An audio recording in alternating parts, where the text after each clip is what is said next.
Coming to hysterectomy, we need to know the types of hysterectomy. Normally, it can be done as an abdominal hysterectomy, meaning the incision is being made in the abdomen and then the uterus being removed.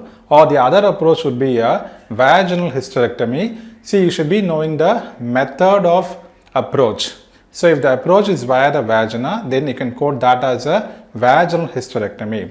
There is something called like supracervical hysterectomy, where the physician is going to leave the cervix, cervical stump, and the uterus is going to be dissected on top of the cervix. So, this is called as a supracervical hysterectomy.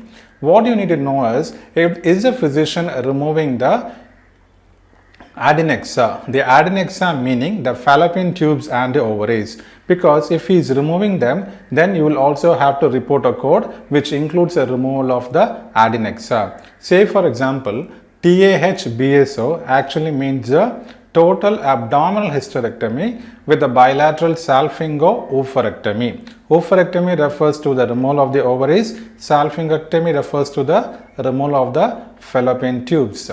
So, you should be knowing whether what is the approach, abdominal, vaginal or a supracervical, plus is there any removal of the adnexal, and most importantly, you should also know what is the weight of the specimen that has been removed. If the weight is like less than 250, we have separate code sets, and if it is more than 250 gram, how do you know what is the weight? This can be known from the specimen or from the pathology report itself.